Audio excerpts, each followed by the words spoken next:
Have you ever heard the tragedy of Battlefield 2042? It was supposed to be grand, full to the brim with exciting gameplay. Instead, we got a lacking game that tried its hardest to make you buy cosmetics. The weapons were unbalanced, the maps weren't fun to play on, and the studio behind the game lacked vision. I feel like the same is happening to Bad Business. The game has a lot of potential, and it's sad to see it go to waste. You should shift your sight from the revamps, unbalanced weapons and cosmetics, and on to good web design, weapon balancing and quality of life improvements. Cosmetics isn't what makes a game popular, but gameplay makes a game popular. And what are you doing? Don't do it! At its current state, getting something like attachments and cosmetics are, at the time of writing, a real hassle. Both the weapons and the attachments are overpriced and you barely get any CR from each match. Woodif is more likely aware of the fact that they release new weapons unbalanced, and they surely are aware that attachments for said unbalanced weapons will not only make the gun more powerful but also more costly. A recent example is the Quiz Vector revamp. Most people bought the Quiz Vector, realized that they didn't acquire its full potential, and then bought the expensive attachments for it.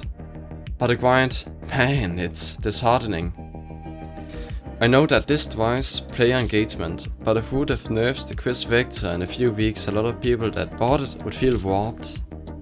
If Woodif really wanted to drive player engagement, they could allow you to do specific weapon challenges for weapons with a legendary skin.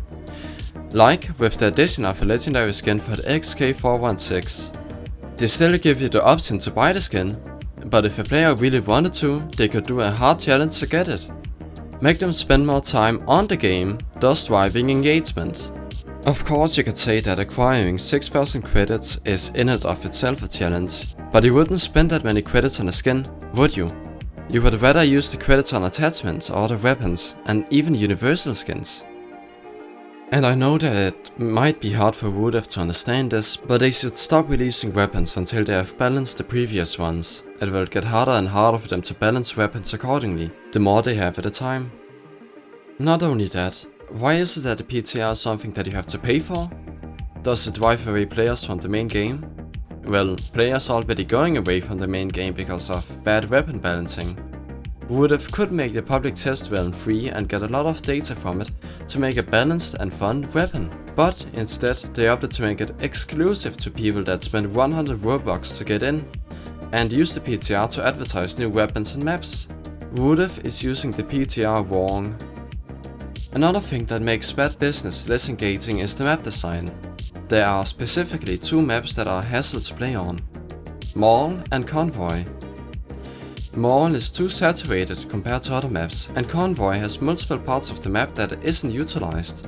You're going to end up confusing new players with disorienting map design instead of simplifying the map so that it is more digestible. Have you ever wondered why a Canal, Old Area 51 and Arena are so popular? Simplicity and little cluttering. Whoa! What? Where am I?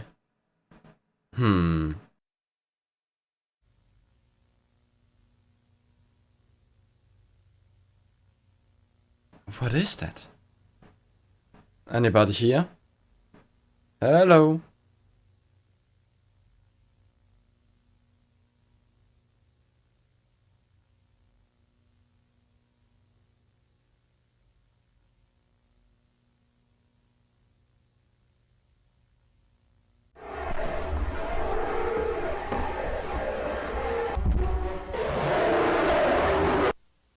Bad Business also has a serious player skill problem. More often than not, you will encounter lobbies where sweatlords or tryhards are on one team, whilst the other team is filled with new players. It isn't fair, and being worthless done by a team of Prestige 5s isn't fun for anyone.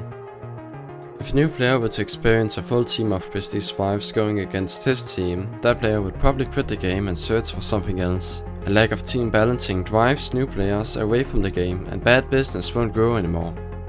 In the end, you would end up with a situation similar to the Titanfall 2 multiplayer, where people that want to try the multiplayer get discouraged when they get destroyed in every single match they enter. Yo, what's up? Furthermore, if you really wanted player and community engagements, endorse the competitive scene and make art competitions. So, did you get any of that?